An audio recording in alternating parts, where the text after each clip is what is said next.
아멘. 한때 뉴욕타임즈에 베스트셀러 1위로 올라온 책이 있습니다. 가장 절망적일 때 가장 큰 희망이 온다. 잭 캠필드의 작품입니다. 거기 보면 이런 이야기가 나옵니다. 두 종양 전문의가 있었습니다. 암 전문의에 대한 이야기입니다. 전이성 암 치료를 하시는 두 의사분이 있었는데 그 의사 중에 한 사람에게 약을 처방받고 진료를 받은 사람과 또 다른 사람에게 처방을 받고 수술을 받고 진료를 받은 사람이 성공률이 틀린 것입니다. 같은 약을 썼고 같은 양을 처방을 했습니다.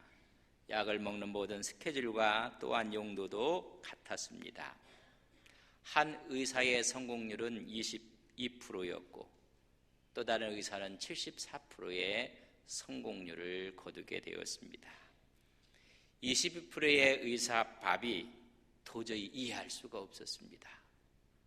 왜 내 환자는 22%만 살고 저 환자는 74%가 사는 것일까? 그 비법이 무엇인지 비결을 묻게 됩니다. 똑같은 약이었습니다.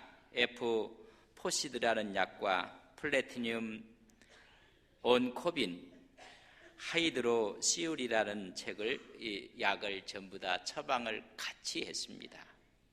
결과는 너무나 달랐습니다.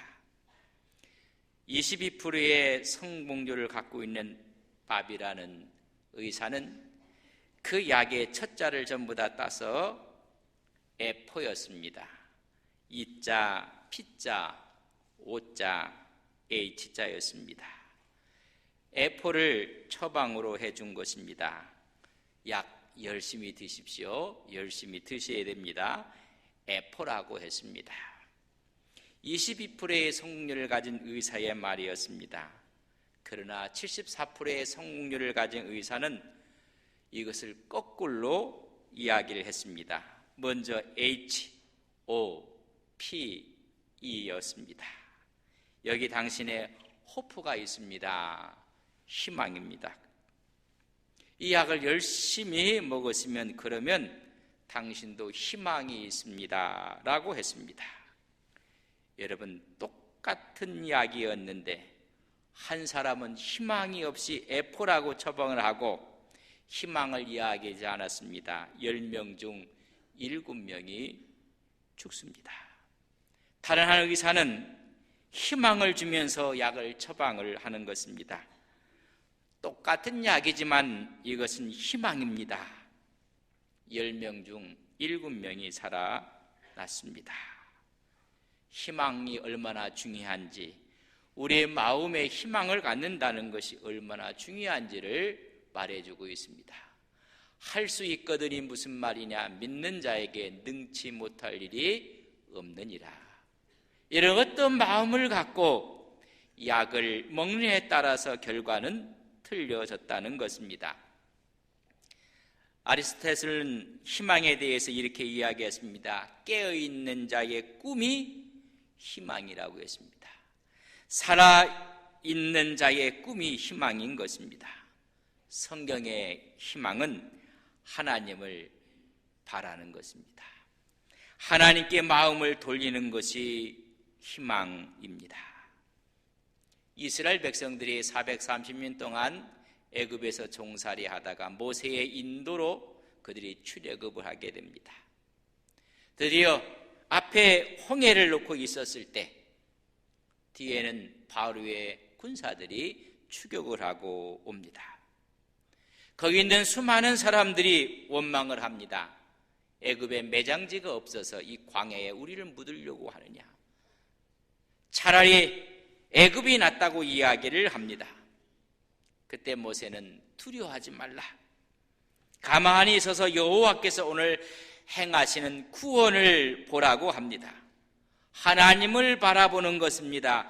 하나님께 마음을 돌리는 것입니다. 그의 지팡이를 내려쳤을 때 홍해가 갈라졌습니다. 희망은 절망 가운데 하나님을 바라보는 것입니다.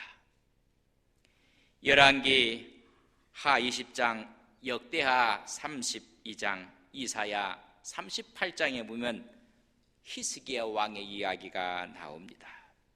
히스기야 왕은 병에 걸려서 중병에 걸렸습니다. 하나님께서 이사야를 통해서 하나님의 말씀을 듣게 됩니다. 너의 집을 정리하라. 내가 죽고 살지 못하리라. 절망적인 전언을 듣게 됩니다. 이때 히스기야는 희망을 버리지 않습니다. 하나님을 향하여 기도합니다. 세상을 바라보는 것이 아니라 벽을 향하여 하나님을 향하여 기도합니다. 선하게 행한 일을 기억하옵소서. 희망을 갖고 하나님을 대면하며 기도했습니다. 그의 생명이 15년 연장이 되게 됩니다. 희망이라는 것은 우리의 인생을 새롭게 조성하는 것입니다. 오늘 본문에 나오는 희망이 없는 한 사람을 보게 됩니다. 1절에 보면 예수님께서 길을 가실 때에 날 때부터 맹인된 사람을 보셨다고 했습니다. 참으로 불쌍한 사람입니다. 희망을 잃어버린 사람입니다. 여러분, 시력을 상실하고 말았습니다. 가장 불편과 불행한 사람입니다.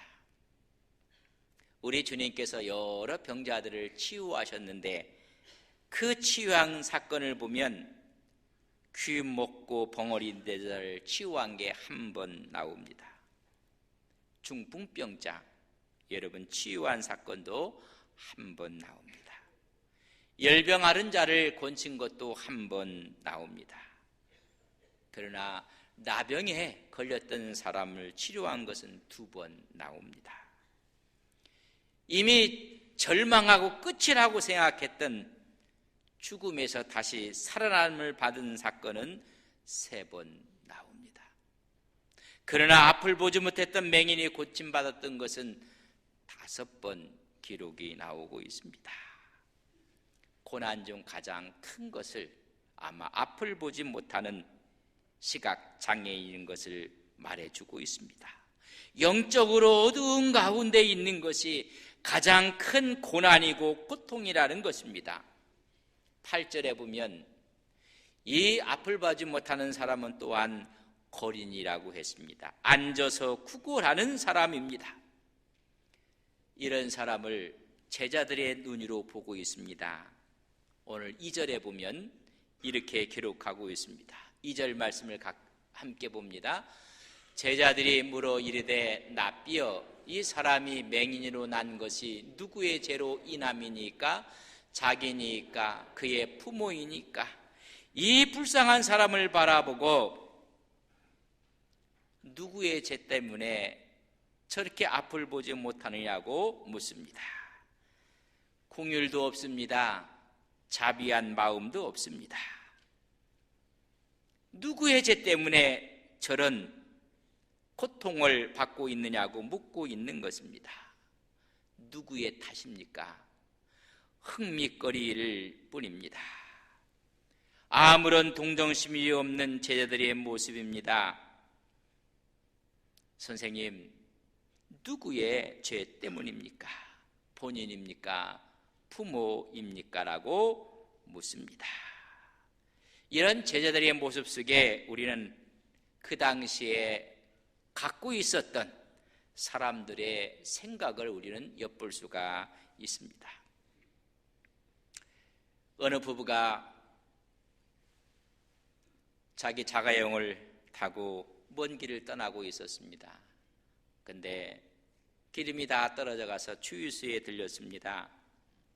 주유소에 들려서 기름을 가득 넣는 사이에 거기서 기름을 넣는 사람이 너무 친절하게 앞에 있는 유리를 닦아주는 것입니다. 그래서 기름이 다 들어갔고 다 거울 이 앞에 있는 유리도 앞유리 다 닦았습니다. 선생님, 다 기름 넣었습니다 라고 이야기했더니 이분이 하는 말이 한 번 더 닦아달라는 것입니다. 이리 좀 닦아달라. 그래서 이 사람이 혹시 내가 미쳐보지 못하고 닦지 못했던 부분이 있는가, 혹시 벌레가 그곳에 붙어있지는 아니한가, 그래서 또 열심히 닦았습니다. 그러고 나서 다 됐습니다 했더니 성을 내면서 유리도 닦을 수 없느냐, 한 번 더 닦아달라고 이야기를 하는 것입니다. 옆에 타고 있었던 그의 아내가 얼른 자기 남편의 안경을 벗겼습니다. 그리고 안경을 깨끗하게 닦아서 남편을 씌워줬습니다. 앞유리는 너무나 깨끗했습니다. 앞유리에 묻은 것이 아니라 자기 안경에 이미 묻어있는 것 때문에 그렇게 보였던 것입니다. 많은 사람들이 자기가 쓰고 있는 안경들이 있습니다. 안경은 닦을 생각을 하지 않습니다. 오늘 제자들이 쓰고 있는 안경은 어떤 안경이었을까? 그때 통용되는 세 가지 이론이 있었습니다. 첫째는 환상의 교리라는 게 있었습니다.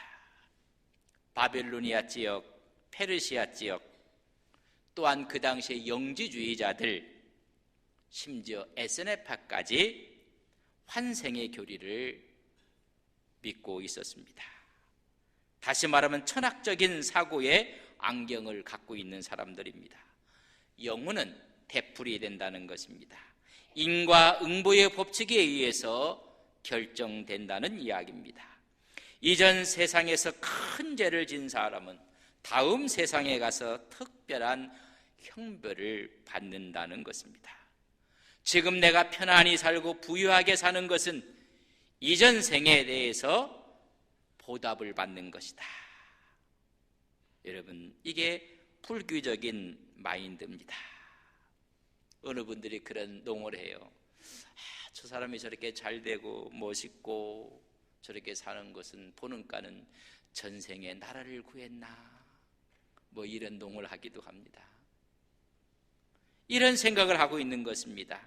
내가 지금 고통과 고난 가운데, 가난 가운데 있는 것은 이전 생에서 죄에 대한 형벌이라고 생각하는 것입니다. 유대인들조차도 이런 생각을 갖고 있었습니다. 마태복음 16장에 보면 가이사라 빌립보에서 우리 주님께서 세상 사람들이 나를 누구라 하느냐 그렇게 물으시고, 너희들은 나를 누구라 하느냐 신앙 고백을 물을 때가 있었습니다. 세상 사람들이 말하기를 더러는 세례 요한이라 합니다. 더러는 엘리야라고 합니다. 더러는 예레미야나 선지자 중에 한 사람이라고 합니다. 이 말은 이런 뜻입니다. 선지자 중에 어떤 한 영이 지금 예수님의 몸 안에 환생했다고 생각하는 것입니다. 여러분, 이런 안경을 끼고 있었습니다. 두 번째는 납비들의 유전법칙이라는 안경도 쓰고 있었습니다. 출애굽기 20장 5절에 보면 나를 미워하는 자는 죄를 갚되 아버지로부터 아들에게로 3, 4대까지 이르게 할 것이니라. 여러분, 그렇게 된 유전법칙으로 생각을 했습니다. 그러나 성경은 이것을 지지하지 않고 있습니다. 욥은 의인이었습니다. 고난은 하나님의 새로운 뜻을 우리에게 말씀하기 위해서 고난을 받은 것입니다. 또 한 가지 안경은 어린 아이가 모태에서부터 죄를 지을 수 있다는 것입니다. 뱃속부터 죄를 지을 수 있다는 것입니다. 창세기 25장 22절에 보면 니부가가 그 복중에서 태들이 서로 싸웁니다. 태에서 서로 싸우는도다. 여러분, 전부 다 잘못된 안경을 쓰고 있는 것입니다.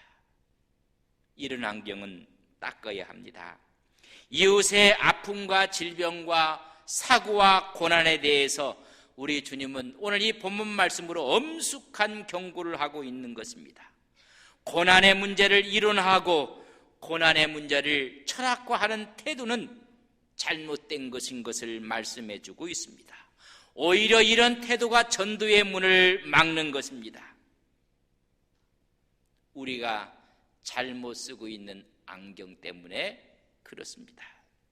제자리에 쓴 안경도 잘못된 안경이었습니다. 그렇다면 주님께서는 어떻게 이 사실을 보고 있었는지 3절에 말씀해 주고 있습니다. 우리 3절을 같이 읽겠습니다. 예수께서 대답하시되 이 사람이나 그 부모의 죄로 인한 것이 아니라 그에게서 하나님이 하시는 일을 나타내고자 하심이라. 분명히 오늘 본문 말씀에 부모의 죄도 아니다, 그의 죄도 아니라고 우리 주님은 말씀해 주고 있습니다. 하나님이 하시고자 하는 일을 나타내고자 하심이라고 말씀해 주고 있습니다. 이 사람이 맹인이로 태어난 것은 부모의 죄가 아닙니다. 그 사람의 죄도 아닙니다. 제자들은 부정적인 측면을 바라보고 누구의 죄라고 물으며 절망적인 곳으로 몰고 갑니다. 그러나 주님의 대답은 긍정적이었습니다. 희망입니다. 하나님의 뜻이 있다는 것입니다. 하나님이 하시고자 하시는 일이 있다고 말씀해 주고 있습니다. 이 고통의 문제도 하나님의 지혜로운 이유가 있고 그 지혜로운 이유로 인해서 하나님이 영광을 받으신다는 것을 말씀해 주고 있습니다. 여러분, 고난이 오고 아픔이 올 때 하나님이 하시고자 하는 뜻이 있음을 깨달아야 합니다. 어려운 가운데 위로의 메시지일 수밖에 없습니다. 오늘 이 본문에 앞을 못 보는 맹인은 여러분, 그가 주님을 바라본 것도 아닙니다. 주님께 애걸 하며 애원한 것도 아닙니다. 긍휼을 베풀어 달라고 그가 강청한 것도 아닙니다. 우리 주님이 먼저 보셨습니다. 그리고 희망의 메시지를 말씀하신 것입니다. 하나님의 지혜로운 목적과 하나님의 영광이 있음을 깨닫게 된 것입니다. 우리는 정말로 조심해야 할 것이 있습니다. 남의 고난의 문제를 바라볼 때 우리는 누구 죄 때문에 저 사람은 저는 아픔과 고난을 당하는가, 누구의 탓인가, 어떻게 믿었기에 저런 문제가 생겼는가, 아니 어떻게 살아왔기에 저런 일이 벌어졌는가. 여러분, 그렇게 말하면 안 됩니다. 남의 가정 문제, 남의 자녀 문제, 남의 사업의 문제, 직장의 문제, 남이 당하는 고난과 고통의 사고의 문제를 함부로 판단하면 안 된다는 것입니다. 전부 다 자기의 안경을 쓰고 자기 기준에 판단하고 있다는 것입니다. 엄중하게 지금 말씀하고 있습니다. 본문에 있는 말씀을 보면 많은 사람들이 그를 보고 지나갔습니다.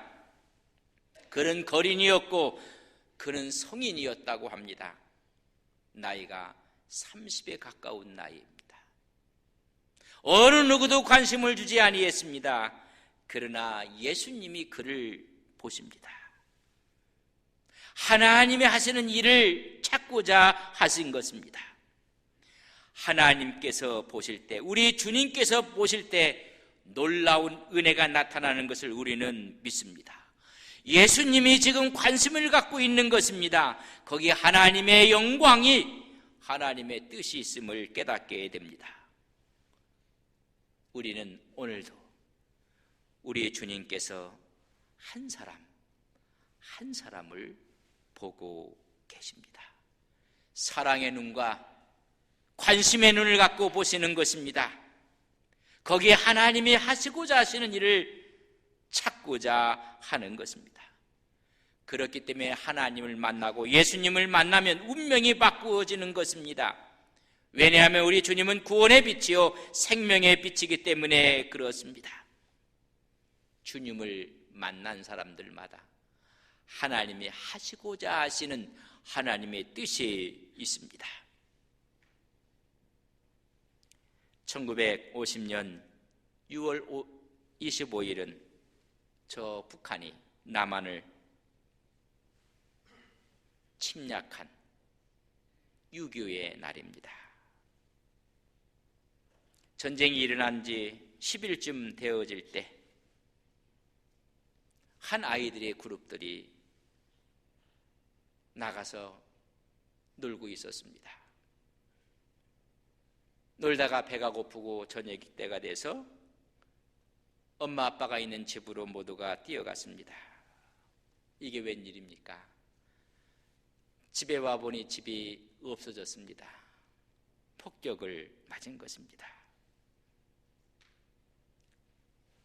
힘차게 엄마 아빠를 불러봐도 대답이 없습니다.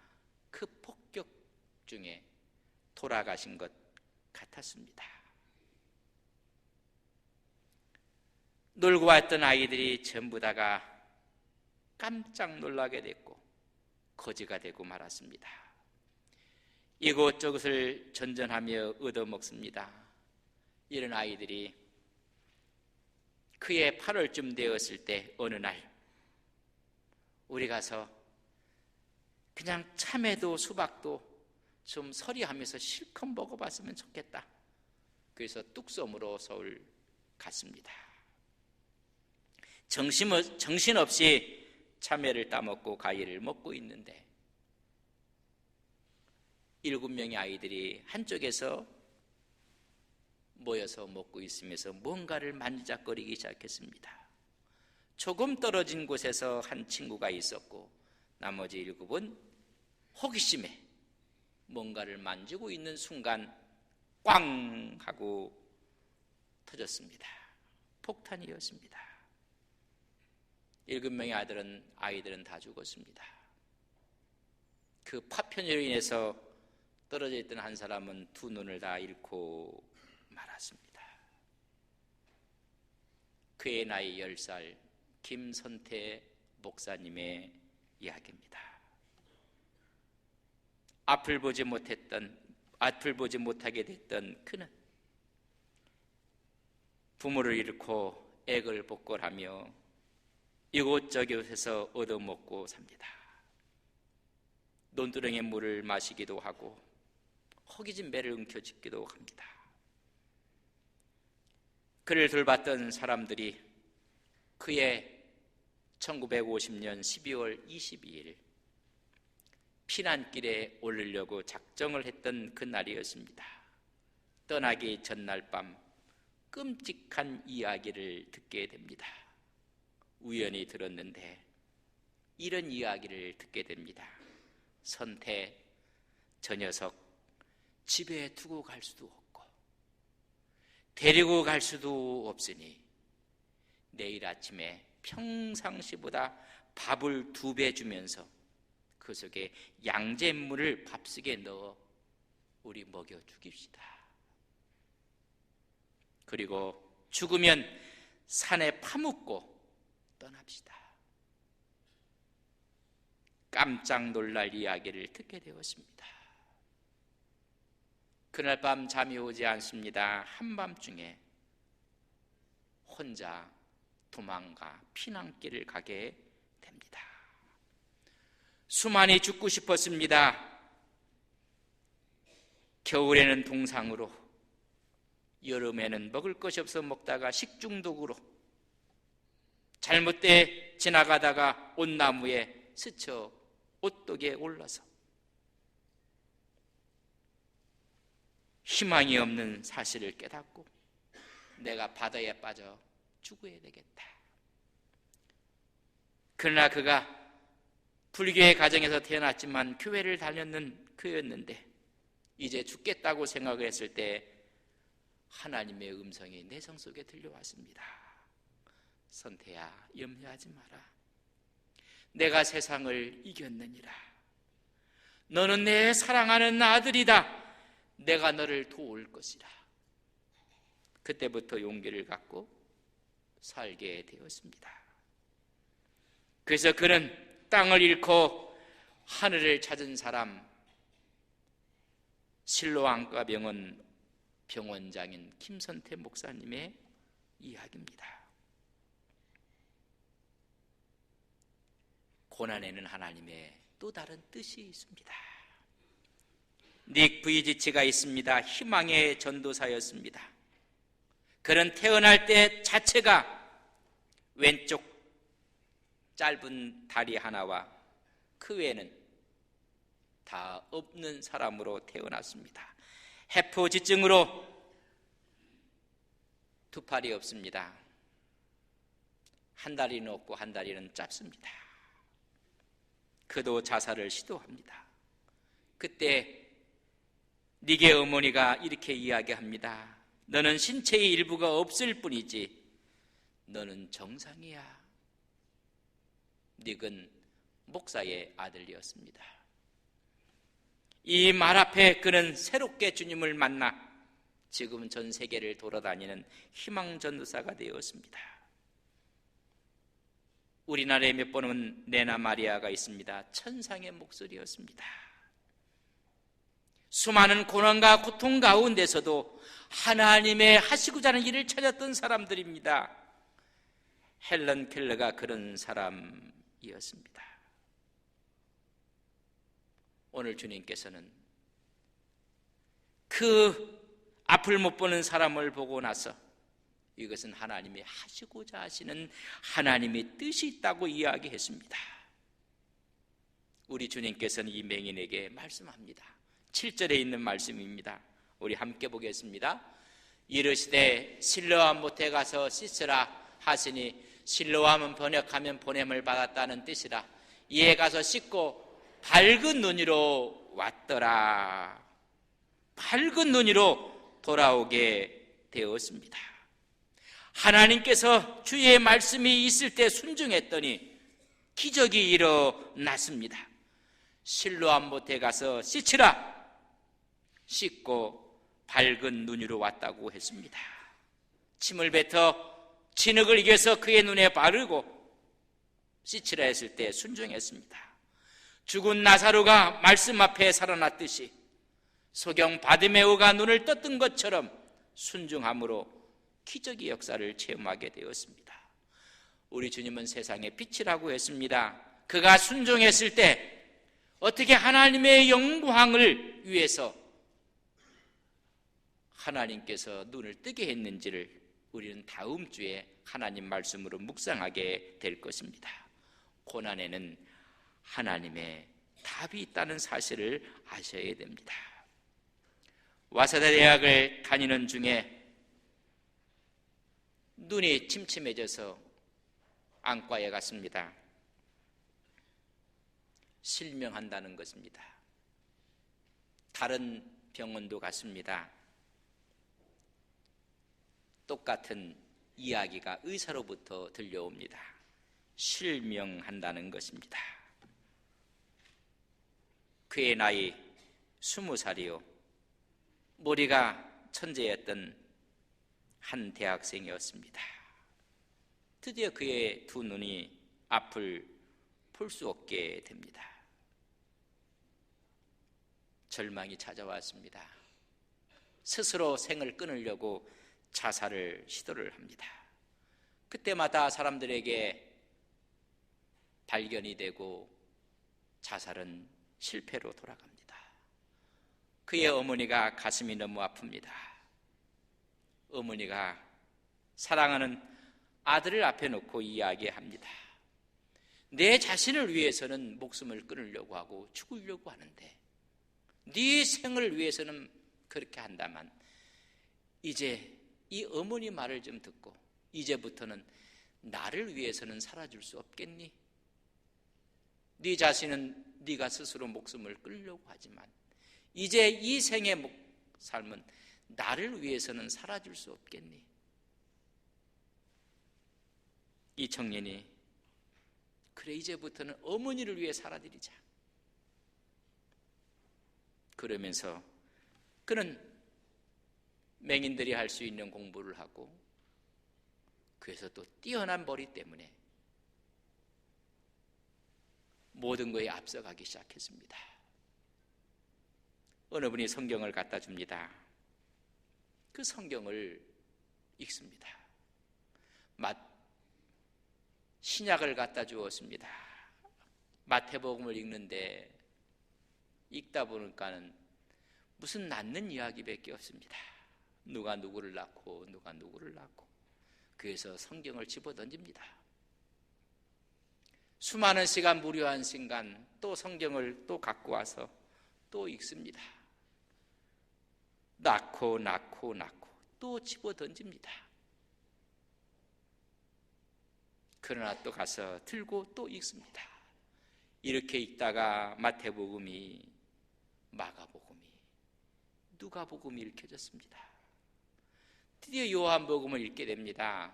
1장부터 8장까지 읽다가 9장에 와서 깜짝 놀랍니다. 예수님께서 길 가실 때에 한 맹인을 보셨다. 제자들이 묻기를 누구의 죄인가? 온몸에 전율이 오기 시작했습니다. 내가 앞을 보지 못하는 것이 누구의 죄 때문이란 말인가? 저 떨려서 더 이상 읽을 수가 없었습니다. 부모의 죄입니까? 자기의 죄입니까? 온몸이 다 굳었고 말았습니다. 드디어 용기를 내서 3절을 읽습니다. 충격을 받습니다. 이건 부모의 죄도 아니고 본인의 죄도 아니고 하나님이 하시고자 하시는 일이 있다는 이 말씀 앞에 온몸이 전율하고 떨립니다. 그래, 하나님이 하시고자 하는 일이 있다는 것을 깨닫게 되는 순간 육신의 눈은 보지 못하지만 마음의 눈이 열리기 시작한 것입니다. 그는 간사이 대학에 편입을 합니다. 머리가 좋기 때문에 그의 동생과 함께 다니면서 좋은 성적을 갖게 되고 그는 영국의 에딘버러 대학에 유학을 하게 됩니다. 지성의 세계를 강태했던 이와 하시 다케오의 이야기입니다. 하나님의 영광이 있는 것입니다. 수많은 사람이 고난 가운데 아픔 가운데 있습니다. 이유가 무엇일까? 어느 누구의 죄도 아닙니다. 우리의 잘못된 안경을 다 닦으셔야 됩니다. 내가 산을 향하여 눈을 들리라. 나의 도움이 어디서 올꼬? 나의 도움은 천지를 지신 그 하나님께 있음을 깨닫게 하는 것입니다. 하나님의 일을 위해서 하나님께서 우리에게 주신 또 하나의 축복의 장치인 것을 깨달으셔야 합니다. 하나님은 답을 갖고 계십니다. 그 답 앞에 우리는 믿음으로 반응하며 믿음으로 승리해 나가시는 거룩한 믿음의 종들이 되시기를 주의 이름으로 간절히 축복합니다. 다 일어서시겠습니다.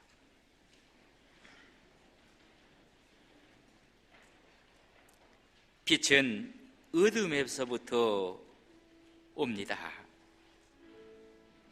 하나님은 고난의 답을 갖고 있습니다.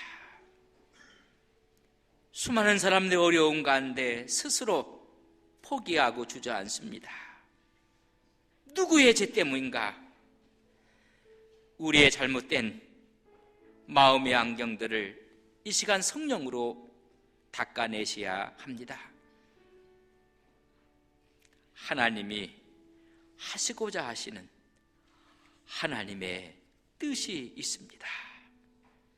우리는 새롭게 용기를 갖고 희망을 갖고 절망이 아니라 희망을 노래하는 우리의 신앙 믿음이 되게 하옵소서.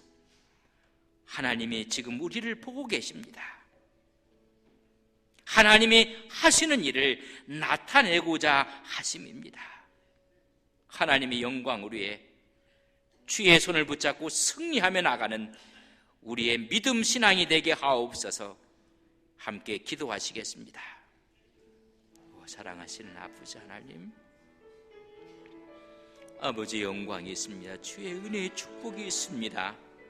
하나님, 잘못된 우리의 마음의 안경을 닫게 해주시고 희망의 길로 나가는 하나님의 종들 되게 하옵소서. 주님이 우리를 보고 계시고 주님께서 이 세상 앞에 하나님의 일을 위해 부르시고 있습니다. 말씀에 순종함으로 희망을 노래하며 희망 가운데 살아가는 거룩한 종들 되게 하옵소서. 주의 역사심 임하게 하옵소서.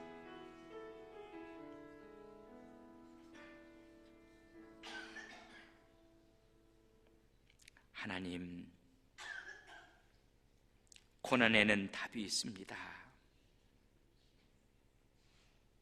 앞을 못 보는 사람에게 제자들은 잘못된 마음의 안경을 쓰고 있었습니다. 예수님, 이 사람의 죄입니까? 부모의 죄입니까? 잘못된 우리의 안경을 성령께서 이 시간 깨끗하게 씻어 주시옵소서. 그에게 하나님의 일을 나타내고자 하심인 것을 깨닫게 하옵소서. 우리는 희망 가운데 믿음의 발걸음을 내딛는 하나님의 거룩한 종들 되게 하옵소서. 예수님의 이름으로 기도 올리옵나이다. 아멘.